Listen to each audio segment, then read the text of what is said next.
सभी को मेरा प्यार भरा नमस्कार। पेडल अप के इस यूट्यूब चैनल पर आप सभी का स्वागत है। मैं उम्मीद करता हूँ कि आप सभी की तैयारी बहुत ही बेहतरीन होगी और उसी तैयारी को और भी बेहतर करने के लिए जैसा कि हम सभी जानते हैं कि आज की हमारी ये प्रैक्टिस वीडियो है, जिसमें हम mainly Chandigarh PRT and EMRS exam को टारगेट करते हैं और उसके हम टीचिंग एप्टीट्यूड वाले पार्ट से रिगार्डिंग जितने भी इम्पोर्टेंट क्वेश्चन हैं उनकी प्रैक्टिस करते हैं। इससे पहले भी इस कड़ी में बहुत सारे प्रैक्टिस सेशन आ चुके हैं, तो अगर आपने वो नहीं देखे हैं तो आपको प्लेलिस्ट में नीचे डिस्क्रिप्शन बॉक्स में लिंक मिल जाएगा प्लेलिस्ट का। उसकी मदद से आप सारे प्रैक्टिस सेशन को देख सकते हैं, जिससे आपकी कॉन्सेप्ट की क्लैरिटी और भी बेहतर होगी। तो चलिए बढ़ते हैं अपने क्वेश्चनों की प्रैक्टिस की ओर। उससे पहले अगर आपने टेलीग्राम्स पर हमारे ग्रुप्स को ज्वाइन नहीं किया है तो उसके लिए आप पेडागोजी कुछ का ग्रुप है जिसपे हम डेली रात को 9 बजे कुछ कंडक्ट कराते हैं, उसको ज्वाइन कर सकते हैं। साथ ही साथ हमारी चैनल पेडल अप ऑफिशियल का टेलीग्राम चैनल है, इसे भी ज़रूर ज्वाइन कीजिएगा। इस पे हम time to time educational related updates and notes आपको प्रोवाइड कराते रहते हैं। और इन केस अगर आप व्हाट्सएप पे हमसे जुड़ना चाहते हैं तो उसकी लिंक भी नीचे डिस्क्रिप्शन बॉक्स में मिल जाएगी। तो बढ़ते हैं अपने क्वेश्चनों की ओर। तो फर्स्ट क्वेश्चन कहता है, लर्नर्स पर्पस और learning in the most significant factor in learning process because. मतलब जो बच्चा है या जो बच्चे का उद्देश्य है वो अधिगम की प्रक्रिया में एक महत्वपूर्ण कारक साबित होता है। ऐसा क्यों होता है? लर्नर्स प्लान अ करिकुलम, क्या बच्चा जो है वो करिकुलम को प्लान करता है? तो ऐसी बात नहीं है, करिकुलम बच्चा प्लान कभी करते ही नहीं है। लर्नर्स चूज हिज और हर गोल, बच्चा जो है अपने गोल का निर्धारण करता है। तो बच्चा अकेले गोल का निर्धारण नहीं करता है, उसकी मदद कौन करता है? एज अ टीचर आपको उसकी मदद करनी पड़ती है। अगर प्राइमरी स्कूल्स की हम बात करें, learners is a most important part of the learning. हाँ, अगर लर्नर्स पर्पस, अगर लर्नर का उद्देश्य कहें कि अधिगम की प्रक्रिया सबसे महत्वपूर्ण कारक है, वो क्यों है? तो उसका सबसे मेन रीज़न है मोस्ट इम्पॉर्टेंट कि लर्नर जो है वो लर्निंग प्रोसेस का एक बहुत बड़ा महत्वपूर्ण हिस्सा साबित होता है। और यही हमारे क्वेश्चन का आंसर हो जाएगा। आई होप कि आपको क्लियर हो गया होगा। बढ़ते हैं अगले क्वेश्चन की ओर कि creative learner refer to one who, मतलब कौन ऐसा किसे आप मतलब रचनात्मक विद्यार्थी या रचनात्मक छात्र के रूप में जानते हैं। Capable of scoring constant good marks, मतलब अच्छे अंक आए उसके, नहीं, ऐसे हम क्रिएटिविटी क्यों से मानेंगे? हाँ, इसमें मेमोराइजेशन की क्षमता अच्छी होगी बच्चे में, बट इसे क्रिएटिविटी में नहीं लाएंगे। Good at lateral thinking and problem solving, मतलब कहीं न कहीं वो समस्या समाधान में उसकी अच्छी थिंकिंग होगा। हाँ, ये हो सकता है हमारा आंसर, पर आगे ऑप्शन को हम और देख लेंगे। Very talented and drawing and painting, हाँ, मे बी कुछ बच्चे इसको भी टिक कर सकते हैं, तो ये इसको इन पे हम बात में करेंगे। हाईली इंटेलिजेंट, हाँ, ये बात इसलिए गलत होगी क्योंकि ये ज़रूरी नहीं है कि हर बच्चा जो हाईली इंटेलिजेंट हो वो क्रिएटिव भी हो। ये बात थोड़ी-सी बारीकी आपको समझनी होगी। अब 2 ऑप्शन के जो ऊपर रह गए हैं उनको ज़रा डिस्कस कर लेते हैं। हम नॉर्मली क्रिएटिव उस बच्चे को कहते हैं जिसकी ड्राइंग या पेंटिंग अच्छी होती है। बट क्रिएटिविटी केवल ड्राइंग और पेंटिंग को लेकर तो है नहीं, तो यहाँ इस हिसाब से ये ऑप्शन आपका कट जाता है।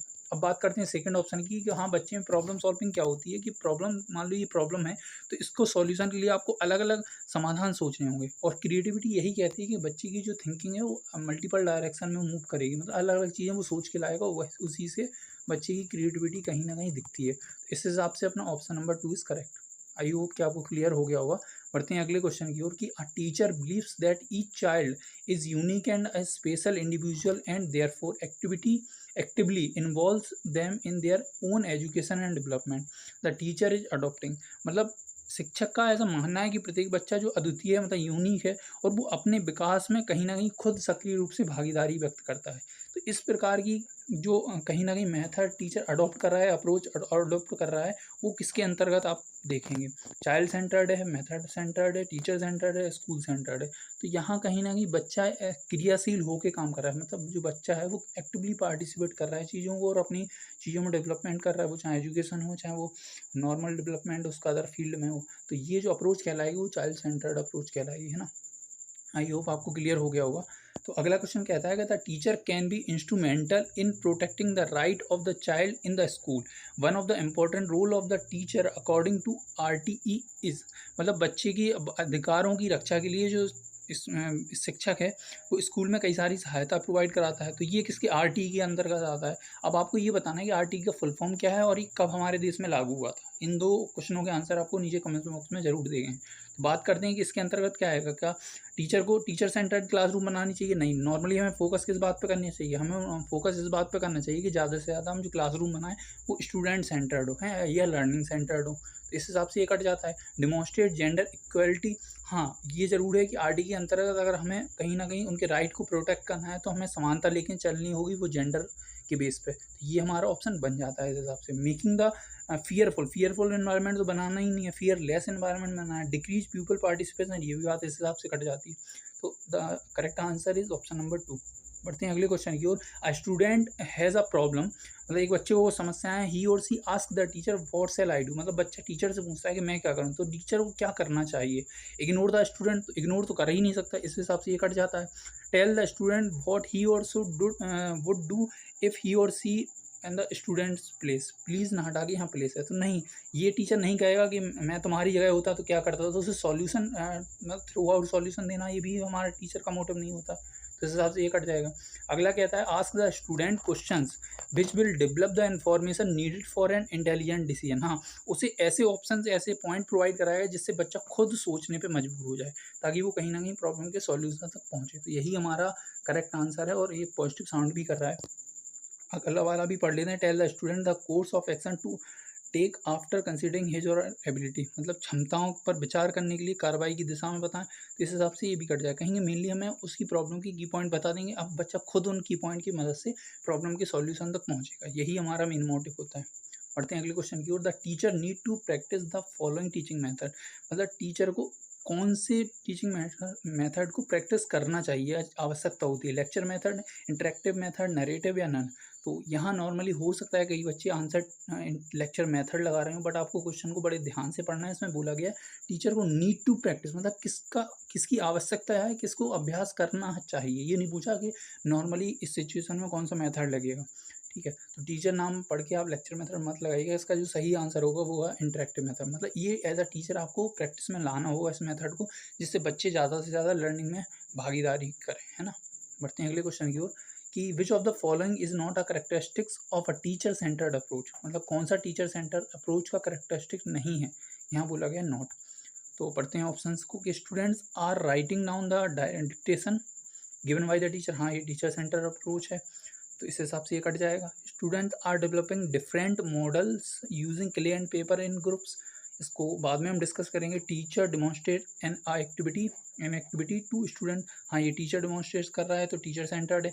Teacher narrate a story to the students, ये भी टीचर सेंटर है, तो सही आंसर बन जाता है हमारा ऑप्शन नंबर 2। क्यों बन जाता है, क्योंकि जो स्टूडेंट है वो डेवलप कर रहा है खुद के मॉडल्स क्ले और पेपर की मदद से, तो ये कहीं ना कहीं प्रोजेक्ट मेथड बताने की कोशिश कर रहा है, और project method is a child centred method, है ना, या अप्रोच। तो आई होप कि आप समझ गए होंगे। बढ़ते हैं अगले क्वेश्चन की ओर कि which teaching method proceeds from known to unknown, मतलब ज्ञात से अज्ञात की ओर किस टीचिंग मेथड को माना जाता है। एनालिटिक, सिंथेटिक, प्रोजेक्ट या डेमोन्स्ट्रेशन। तो प्रोजेक्ट में और डिमॉन्स्ट्रेशन पहली बात तो आपका टीचर सेंटर्ड है, तो ये कहीं ना कहीं टीचर को पता होता है कि क्या डिमॉन्स्ट्रेट करना है ना, तो ये नहीं आएगा। तो प्रोजेक्ट भी यहाँ नहीं आएगा। अब बात करते हैं विश्लेषण और संश्लेषण की। तो विश्लेषण की अगर पहले बात करें तो विश्लेषण में क्या है, पहले आप संकल्पनाएं बनाते हैं, उन संकल्पनाओं को बनाने के बाद आप उसको कहीं ना कहीं ट्राई करते हैं, तो ये अज्ञात से ज्ञात की ओर ले जाता है, तो इस हिसाब से ये हमारा नहीं बनेगा। तो सही ऑप्शन है हमारा संश्लेषण है, सिंथेटिक, क्योंकि इसमें हम जो संकल्पनाएं हमने विश्लेषण में बनाई हैं उन्हीं को आगे लेके चलते हैं और एक नई पहलू को जानने की कोशिश करते हैं, तो ये हमारा ज्ञात से अज्ञात की ओर जाता है। आई होप कि आप समझ गए होंगे। अगला क्वेश्चन कहता है कि in which teaching method does the learner practically work to achieve the goal, मतलब कौन सी शिक्षण विधि में जो विद्यार्थी होगा वो लक्ष्य प्राप्ति के लिए व्यवहारिक रूप से कार्य करता है। लेक्चर में, डेमोन्स्ट्रेशन में, वर्कशीट में या प्रैक्टिकल में। तो लेक्चर, डेमोन्स्ट्रेशन ये आपका टीचर सेंटर्ड है, तो इसमें तो जो बच्चा है वो एक्टिविटी पार्टिसिपेट नहीं करेगा, तो वर्कशीट भी कहीं ना कहीं आपका पैसिवली वर्क करता है बच्चा इसमें। बट जो प्रैक्टिकल होगा वो ही टीचिंग मेथड होगा, इसमें बच्चा कहीं व्यवहारिक रूप से कार्य करेगा और वो एक्टिवली पार्टिसिपेट भी करेगा। आई होप आपको क्लियर होगा। अगला क्वेश्चन कहता है which of the following is not a part of learner centre teaching method, कौन सा लर्नर सेंटर टीचिंग मेथड को पार्ट नहीं है। कोऑपरेटिव लर्निंग, इंडक्टिव लर्निंग, या दो बार यहाँ लिख किया है इंडक्टिव मेथड, यहाँ एक जगह आप डिडक्टिव कर लीजिएगा। तो इंडक्टिव मेथड, पैसिव लर्निंग और डिडक्टिव मेथड। आई होप कि आपको इसका आंसर खुद पता होगा, क्योंकि इतनी प्रैक्टिस करने के बाद इसका आंसर आप खुद देंगे, तो मैं उम्मीद करता हूँ इसका आंसर आप लोग खुद देंगे और कमेंट बॉक्स में हमें लिख के जरूर भेजिएगा। तो ये क्वेश्चन आपको मैं एज अ होमवर्क दे रहा हूँ, ये बात आप ध्यान रखिएगा। बढ़ते हैं अगले क्वेश्चन की ओर कि which of the following method of teaching will increase indirect learning. मतलब कौन सा टीचिंग मेथड का अप्रत्यक्ष अधिगम को बढ़ावा देता है। लेक्चरिंग विद एग्जाम्पल, तो ये इनडायरेक्ट है नहीं, क्योंकि जब आप लेक्चर के साथ एग्जाम्पल दे रहे हैं तो ये डायरेक्ट हो जाता है, हट जाता है। टीम टीचिंग हो गया, या डिमॉन्स्ट्रेशन ऑन अ सब्जेक्ट हो गया, तो डिमॉन्स्ट्रेशन जब सब्जेक्ट पर दे रहे हैं तो इनडायरेक्ट हो नहीं सकता वो। कोलैबोरेटिव प्रोजेक्ट, तो यहाँ जो होगा टीम टीचिंग भी नहीं होगा, क्योंकि एक दूसरे को जब बच्चे पढ़ा रहे हैं तो वो डायरेक्ट ही होगा। हाँ, कोलैबोरेटिव प्रोजेक्ट में क्या होगा, बच्चे एक साथ काम करेंगे तो वो एक दूसरे से कुछ ना कुछ सीख रहे होंगे, तो ज़रूरी नहीं है वो डायरेक्ट वे में सीख रहे होंगे, है ना। वो इनडायरेक्ट वे में भी उसकी बहुत ज़्यादा पार्ट टीचिंग का आता है या लर्निंग का आता है। तो आप समझ गए होंगे, आई होप कि इसका आंसर ये डी क्यों बन रहा है। बढ़ते हैं अगले क्वेश्चन की ओर कि which of the following is not the advantage of live method of teaching in the classroom. मतलब उनमें कौन सा एडवांटेज नहीं है लाइव टीचिंग मेथड का जो कक्षा में यूज़ करते हैं। Learning become natural and joyful experience, या it provide scope for children to fill their physical emotional and cognitive need, it help to build healthy student teacher and student student relationship. तो इनमें अगर बात करें कि कौन सा एडवांटेज नहीं है पूछा है, तो ये तीनों इसके एडवांटेज हैं, तो यहाँ हमारा ऑप्शन बन जाता है नन। आई होप कि इस तरीके के क्वेश्चन की भी प्रैक्टिस आप कर रहे होंगे, क्योंकि कई बार ऐसा होता है नन को हम ज़्यादा तवज्जो नहीं देते हैं, बट यहाँ जो हमारा सही आंसर है वो नन बनेगा। तो अगला क्वेश्चन कहता है कि which teaching method helps the student learn association activity and cooperation. मतलब कौन सा इसमें शिक्षण पद्धति है जो छात्र को सहचार गतिविधि और सहयोग सीखने में मदद करती है। डिमॉन्स्ट्रेशन नहीं, ये टीचर सेंटर्ड है, और जिनकी हम बात करें वो कहीं ना कहीं लर्नर सेंटर्ड में आता है, तो ये कट जाएगा। डिस्कशन भी हट जाएगा और लेक्चर भी हट जाएगा, क्योंकि कहीं ना कहीं ये टीचर सेंटर्ड ही होते हैं। तो हमारा जो सही आंसर है वो है प्रोजेक्ट। तो बढ़ते हैं अगले क्वेश्चन की ओर कि in which method the teacher is active and the child is inactive. मतलब टीचर एक्टिव है और चाइल्ड इनएक्टिव है, तो ये टीचर सेंटर्ड में आ जाएगा। और यहाँ अगर ऑब्जर्वेशन की बात करें तो यहाँ चाइल्ड भी एक्टिव होता है, ऑब्जर्व करता है। अगर टीचर भी कोई प्रैक्टिस डेमोन्स्ट्रेशन दे रहा है तो चाइल्ड क्या करेगा, ऑब्जर्व करेगा, हैं। और अगर बात करें क्वेश्चन एंड आंसर की, तो यहाँ भी दोनों एक्टिव होंगे, टीचर भी और स्टूडेंट भी। बट जो स्टोरी टेलिंग है उसमें टोटली टीचर एक्टिव होगा, और जो चाइल्ड होगा वो इनएक्टिव, उसको लिसनर के तौर पे काम कर रहा होगा। आप समझ गए होंगे, इसका मोस्टली हो सकता है कुछ लोग ऑल आंसर दे रहे हों, या कुछ लोग ऑब्जर्वेशन दे रहे हों मे बी, बट इसका आंसर जो बनेगा वो स्टोरी टेलिंग बनेगा। तो ये थे आज की बेहतरीन क्वेश्चन। आई होप कि आपने एंजॉय किया होगा आज के प्रैक्टिस सेशन को, और आपको काफ़ी हेल्पफुल भी लगा होगा। ऐसे ही कई प्रैक्टिस सेशन आगे आने आने बाकी हैं। अगर आपने पिछले प्रैक्टिस सेशंस के प्रैक्टिस नहीं किए तो आप एक बार इन प्लेलिस्ट को चेक कर लीजिए जो आपकी स्क्रीन पर दिख रही हैं, कुछ चंडीगढ़ और ईएमआर से रिलेटेड हैं, और जो दो आपको लेफ्ट साइड लेफ्ट कॉर्नर पर दिख रही हैं वो डिजिटल बस भी पीआरटी से रिलेटेड है। तो इनकी मदद से आप ज़्यादा से ज़्यादा क्वेश्चन की प्रैक्टिस करते रहिए, जिससे आपका मेन कॉन्सेप्ट क्लियर हो, क्योंकि अगर कॉन्सेप्ट आपका अच्छा है तो क्वेश्चन किसी भी तरीके से आ जाए वो आप कर जाएंगे। तो मिलते हैं अगली वीडियो में, तब तक के लिए अपना ख्याल रखिए, तैयारी को बेहतर करते रहिए। Bye bye, take care.